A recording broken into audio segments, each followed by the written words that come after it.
So this last Wednesday, I went to an LGBTQ variety show to kick off Pride weekend. Near the end of the night, far past my usual bedtime, after a dazzling array of queer poets, burlesque artists, and punk bands performed, a local illustrator and author of the new book, A Quick and Easy Guide to They, Them Pronouns, Archie Bongiovanni, did a live reading of one of their comics. In the comic strip, which originally appeared on the queer website Autostraddle, two characters are talking at a bar when one of them gets a match on Tinder, which is a popular dating app. The person who got the match, Taylor, a cerebral and shy graduate student, begins to panic, expressing that they don't know what to say in response to this message. Andy, who seems to be much more confident of the two, begins to walk them through it. But after Andy offers to send a message to Taylor's match for them, Taylor spirals, and the comic presents a full panel that is just Taylor's anxiety-stricken face and a giant text bubble. How does one translate their personality into the digital world? Taylor wails, before adding, isn't social media just a game? The word game is capitalized and underlined for extreme emphasis. Taylor's sentiment is one that many of us can surely identify with. In an age of hyper-filtered selfies, tweets designed to go viral, and catfishes, many of us struggle with Taylor's question of how to show up authentically online. And we share Taylor's fear that social media is just one big game, where everyone is pretending to be something that they're not, or at least trying to make their lives seem more interesting than everyone else's, almost as if they're trying to score points and one-up one another. Surveying social media, it can look like everyone is lying about their lives, or at least not telling the full truth. This message, that everyone is lying online or exaggerating, is driven home time and again in reports on studies about social media use, think pieces that argue that social media is making us miserable and alienated, and popular shows like Black Mirror, which paints a bleak portrait of a world where social media and the internet are a dark and twisted game that make us less connected instead of more. As a result, we often castigate social media as fake, as harmful, as not real. But while this is certainly true, some of these fears and anxieties about social media in some respects, I also think that this view of social media may be a bit cynical. It is true that social media, and games for that matter, are both spaces where people can pretend to be something that they're not. But I've also found myself wondering if perhaps games and social media can teach us a few things about what it means to be real, if we're willing to look a little more closely at how we use them. So on a sunny afternoon in late April, I went to visit the St. Paul offices for Atlas Games, maker of board, card, and role-playing games, or RPGs. I was there to meet with 3 of their game makers. After some casual conversation, I asked them the question that I was there to explore. What exactly draws them to gameplay, and what do they get out of engaging in it? I hope that by learning more about the nature of gameplay, I might better understand what, if any, parallels it has with the ways that we sometimes use social media. The first of the game makers to respond said that for him, playing games is about taking a break from being in charge. He said he has a lot of responsibilities in his day-to-day life, and games give him a space to play. That definitely resonated with me. My family loves board and card games, and I always have a great time when we play them, but these days I rarely go out of my way to play games on my own. With the exception of board games at the holidays with family, playing dominoes or hopscotch with my nephews and niece when I visit them, or the occasional escape room game where participants attempt to solve riddles to get out of a room in an allotted amount of time, I can't say that I've played many games in the last few years outside of those things. Except that, to me, and I think many others, social media can often function like a kind of game. In some ways, the parallels are obvious. We often treat our online personas like a game where getting likes or favorites can feel like scoring points, where getting verified or gaining followers can feel like leveling up. But I think that there's more to the parallel than that. But before I get into that, I think it's important to be clear about what a game is exactly. In the book, A Theory of Fun for Game Design, author Rafe Koster cites academics who define games as voluntary, rule-based, free activities outside ordinary life, where different outcomes are assigned different values, the player exerts effort in order to influence the outcome, the player feels attached to the outcome, and the consequences of the activity are optional and negotiable. Koster also offers definitions from game makers who define a game as consisting of a series of meaningful choices, one or more casually linked series of challenges in a simulated environment, and a system in which players engage in artificial conflict defined by rules that results in a quantifiable outcome. Now, there are many senses, I think, in which these definitions could be used to describe social media, too. For many of us, social media can feel like a simulated environment. It can feel like a free activity set apart from our ordinary life, where different outcomes, like getting engagement or increasing your reach, have different values. As in games, there are rules to social media, and we feel attached to what happens when we use it. And yet, on social media, as in games, while we are still attached to the outcome of what happens online, the consequences can sometimes feel optional or negotiable. As in a game, there is often a sense that the stakes are lower online, that what happens online is somehow less real and has less of an impact on the rest of our lives than other activities do. That if a conflict happens online, for example, it is somehow artificial, somehow less real than an argument that occurs in person. In light of these definitions of games, it is easy to see why the game makers at Atlas said that games are often a place where we go to unwind if we have a lot of responsibility in our lives. They feel like a place where we can play out high-stakes emotions in a lower-stakes environment. Whether it's an escape room where you're trying to get out of a room with a limited amount of time, all the while knowing you're not in any real danger, or a game of Dungeons and Dragons where you're battling imaginary monsters instead of the real difficulties that we all encounter in life. Gameplay can be an opportunity to conquer some challenges with fewer far-reaching consequences. And I think our online behaviors can function similarly. A couple of years ago, the longest relationship that I had ever been in ended, and as I navigated that and sort of disentangled my life from that relationship, it was a great struggle. But I also struggled with how much to share about what I was going through on social media, which is how I ultimately became interested in this topic. But as I began to look back on my social media use in the year leading up to my breakup, it also became clear to me how much I had been using it as a space to meet some essential needs. There was a lot going on at work in the year leading up to my breakup. I was on the job 7 days a week most of the time, working from morning until late into the night. But I had a few spaces where I would frequently go online to anonymously post and read jokes and to engage in conversation separate from the social media accounts associated with my name and my writing and my activism. Though I wasn't thinking of it in this way at the time, posting anonymously online it became a way of creating space for goofing off at a time when I felt overwhelmed by responsibility.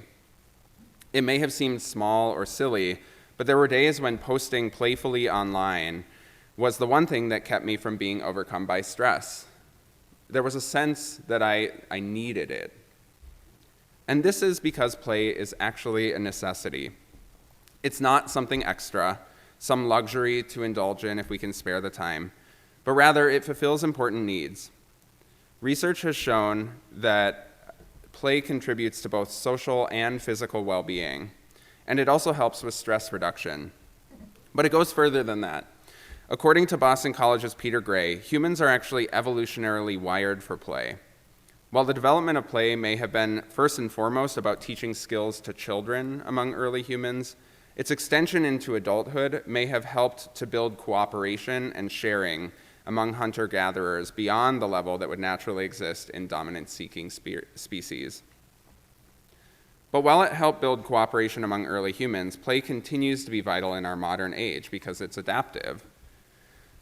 At work, play has been found to speed up learning, enhance productivity, and increase job satisfaction. And at home, playing together, like going to a movie or a concert, can enhance bonding and communication, says the University of Illinois at Urbana-Champaign's Lynn Barnett, who actually worked on a study that found that adults that play more report less stress and maintain better coping mechanisms.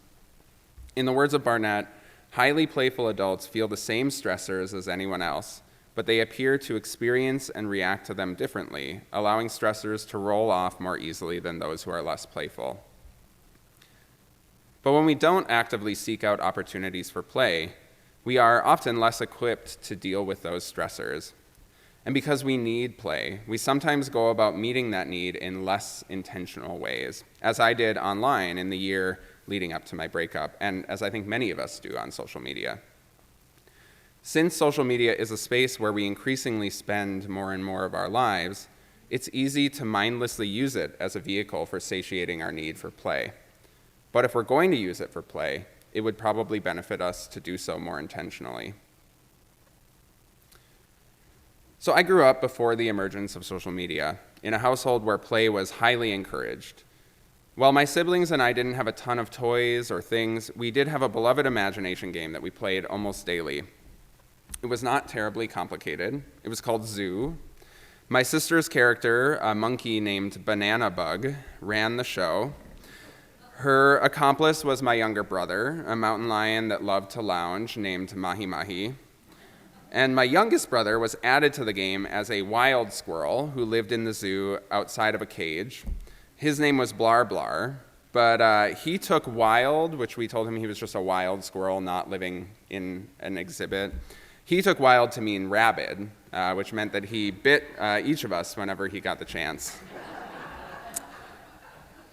And me, I was the zookeeper. I resolved the conflicts between the different animals, I addressed the issues and cleaned up the messes. I was the conflict solver who kept order. The animal characters all had idiosyncrasies and unique characteristics and voices and personalities, but the zookeeper was just that, just a zookeeper. It's not that it wasn't a glamorous role, though it wasn't. Or that it didn't have a creative name like Banana Bug or Blar Blar, though it didn't. It's that it wasn't even really a character at all. The zookeeper didn't have a personality, he didn't have a name, he was just a title, just a role. Unlike the animal characters, playing zookeeper wasn't a chance to step outside of myself and be something new and different. Unlike my siblings, I was still playing a human. Their characters were about creating fun chaos. Mine was about keeping order. When I was the zookeeper, I was still me, but I was a more responsible, more together version of me. So often, this has been true of my social media behavior as an adult, too. For years, I have been incredibly active on Twitter, but most of that time, I've shared a very edited version of myself online, afraid to broadcast anything too personal or too intense. Eventually, my Twitter started to feel so sanitized that it was almost like I was just a title, just my professional roles, that I didn't have a personality. But really, this impulse to edit has been present in my social media use from the beginning. When I first joined MySpace back in high school, I remember carefully selecting photos that would make me look more mature and capable than I felt.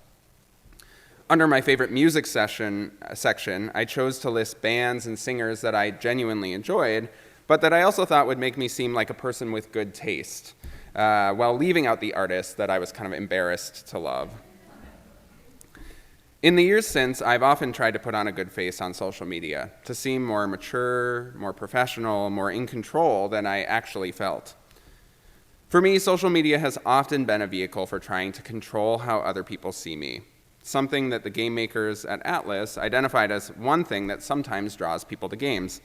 Like, for example, perhaps those who want to control the narrative of the game, like a Dungeon Master in Dungeons & Dragons.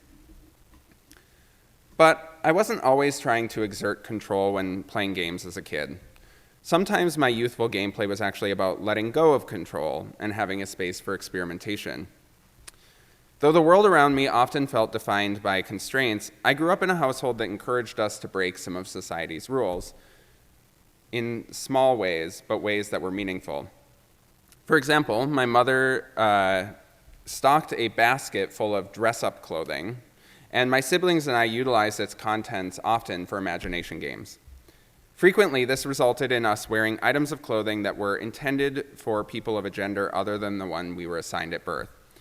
Our family photo albums are full of pictures of my brothers and I wearing dresses and skirts from that basket. Though I am cisgender, meaning I identify with the gender that I was assigned at birth, I often felt restricted by the expectations of my assigned gender as a child, and that any deviation from gendered norms could have grave consequences. But gameplay was a place to start breaking some of those things down, to experiment, to try things out, to explore aspects of my personality that felt unsafe or risky to express elsewhere. And the same has been often felt true of my social media use. It's been a place to experiment. And in this sense, games and social media are more than a vehicle to just control how others see us. They also enable us to experiment with identity and to express ourselves in radical and often vital ways. A couple years ago, I met a woman named Marissa on Twitter, and we started messaging regularly. After she mentioned that she was an avid online gamer, I asked if she would be willing to tell me a little bit more about why games are so important to her. From the very first moment that she held a controller in her hands, Marissa told me she loved video games. It was the 1980s, and video games had suddenly become much more affordable and accessible to a broader range of Americans. At the beginning of their heyday, it truly felt like they were for everyone, she told me. It wasn't until the 1990s that a broader number of people started to think of them as, quote, more of a guy thing. And it was in this specific window in the 1980s that Marissa, a trans woman who was assigned male at birth, found herself entranced by video games and their blocky 8-bit graphics, in large part because they were one of the few things that seemed acceptable for both boys and girls to be interested in. Little did she know that her love of gaming would actually lead her to the space where she would first come out.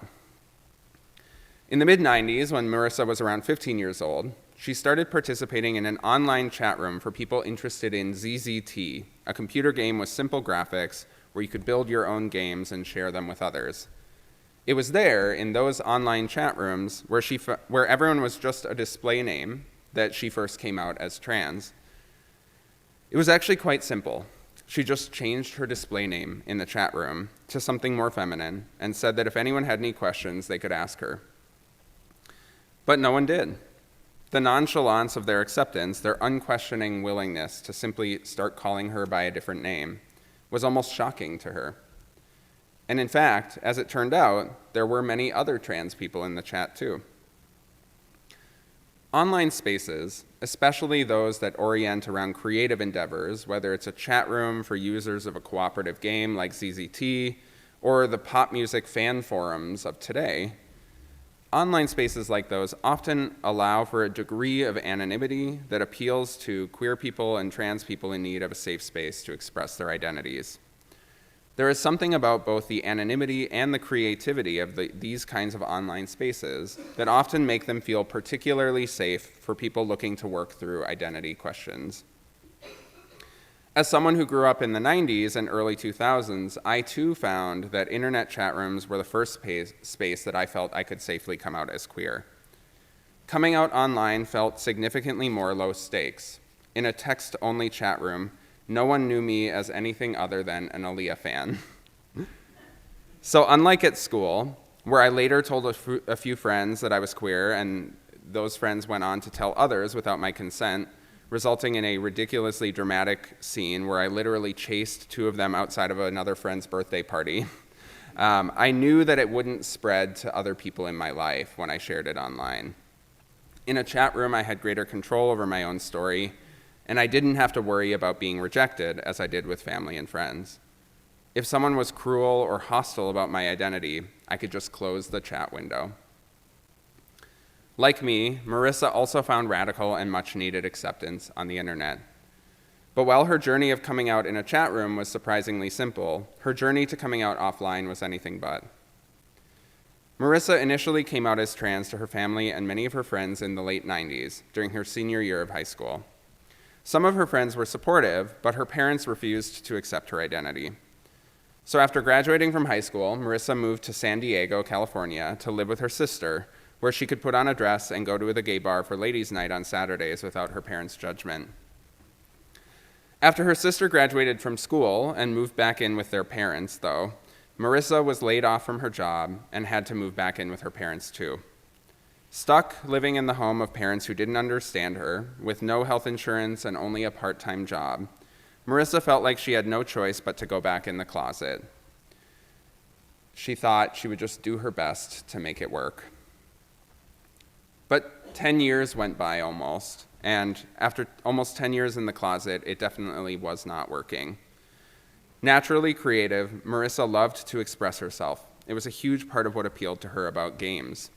But the closet made that profoundly difficult, if not impossible, and with each passing year, she felt more and more hopeless.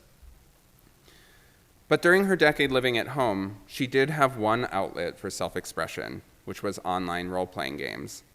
She got very involved in a game called EverQuest, which is a massively multiplayer fantasy game where users create custom characters that work in teams to explore dungeons and slay beasts.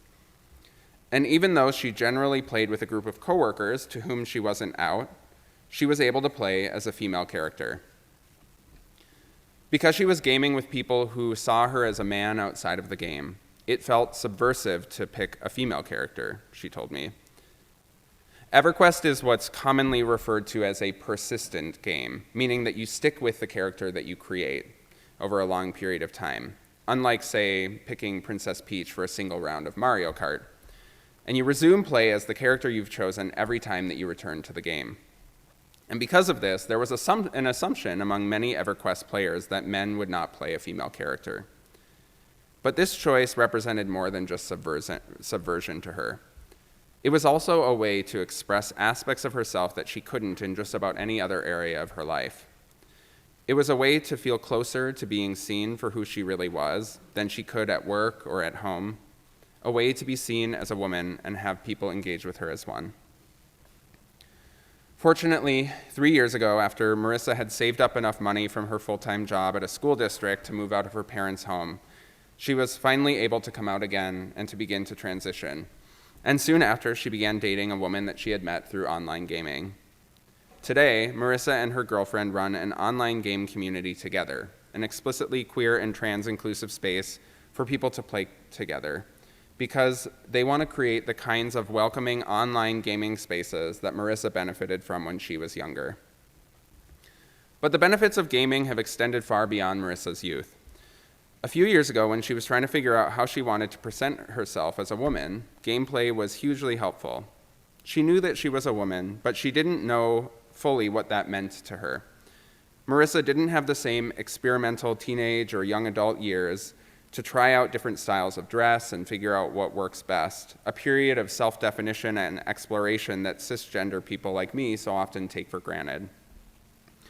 But gameplay gave her an opportunity to explore different things and discover what she liked. It was more than just trying on different styles of clothing. It was a way of experimenting with an overall aesthetic and with different ways of being in the world. And even today, while she is able to express herself more fully in other areas of her life than she ever could before, Marissa still finds games to be helpful spaces for learning new things about herself and bringing different elements of her personality to the forefront. And she says that the same is true of her social media use. Whether we're regular video game users or not, I think gameplay and social media in a variety of settings function in this way for many of us. For example, when I was in high school, a good friend from church hosted a murder mystery dinner party for their birthday. I was assigned the role of an undertaker, and we agreed that I should dress in a manner consistent with what we thought goth meant. As I was trying to figure out what to wear, all black, I asked her if she would paint my nails black too. I was already out as queer at this point, but I still had a great deal of internalized homophobia, and I was constantly trying to prove to the world at that point in my life that being queer didn't mean that I was different from everyone else.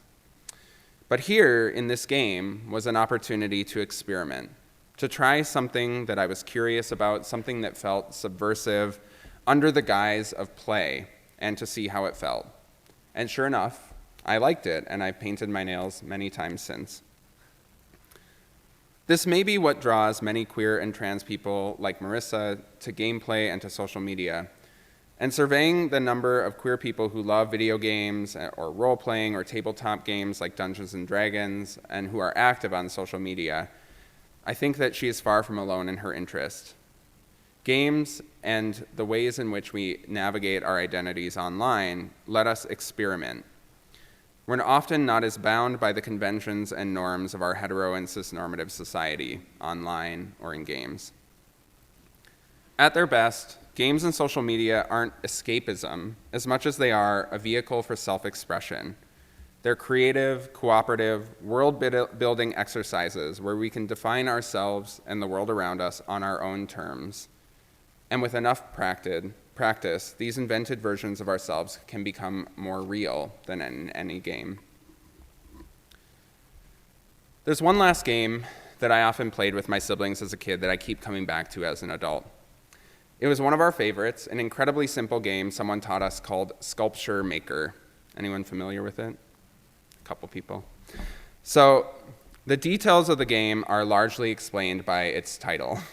The person who played the role of Sculpture Maker, why this role wasn't called Sculptor instead is a mystery. But the person who played the role of Sculpture Maker would grab a player's wrists, stand across from them, and then spin them in a circle, letting each player go at an unexpected moment. This would send the other player flying so that they landed misshapen, a tangle of limbs and twisted torso.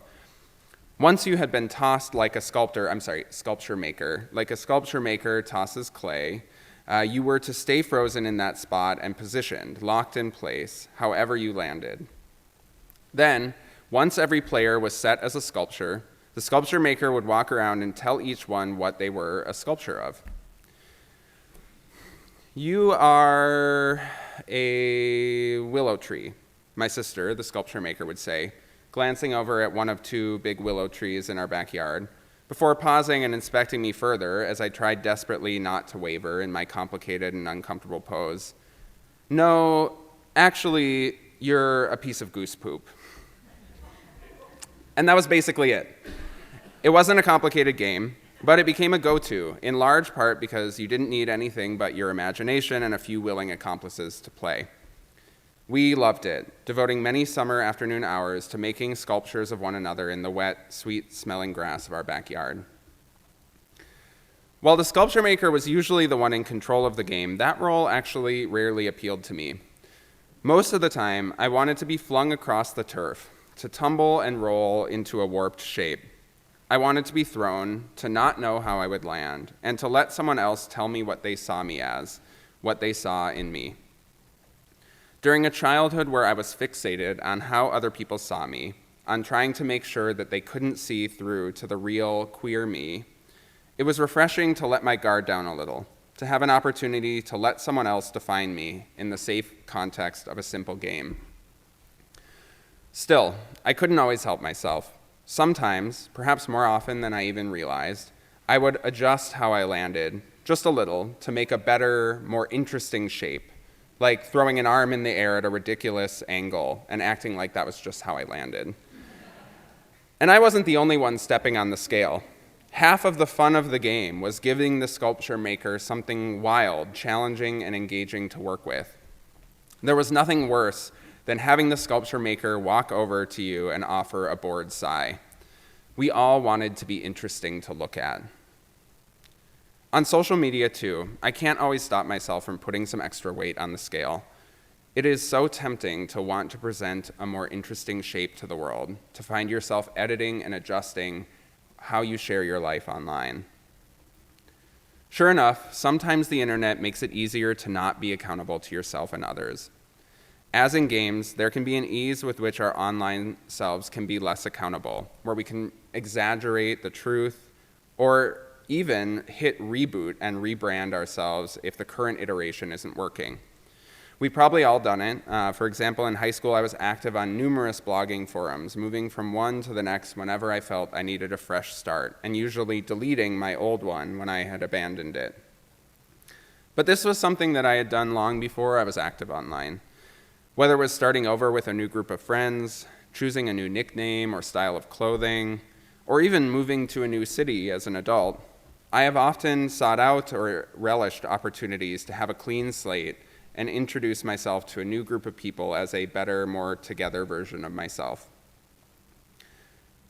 In this light, our desire to play make-believe and to reconstruct ourselves isn't some new behavioral phenomenon that's brought on by the social media age, but rather an expression of deeply human instincts that we've had for our whole lives since childhood. It may just be that social media makes it both easier to do and easier to recognize.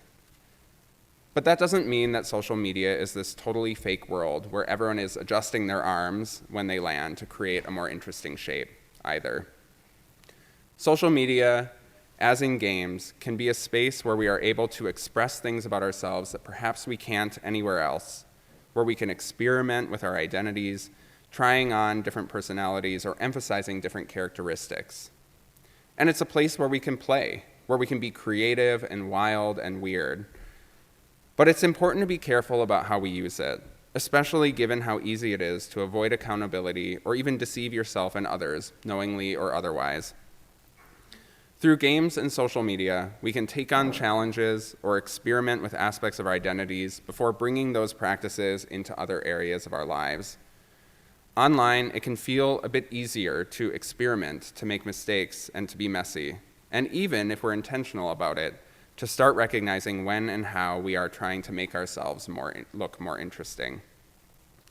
And because social media often enables us to engage in those practices, perhaps it can also teach us things about how to create more space for them offline too. Thank you very much.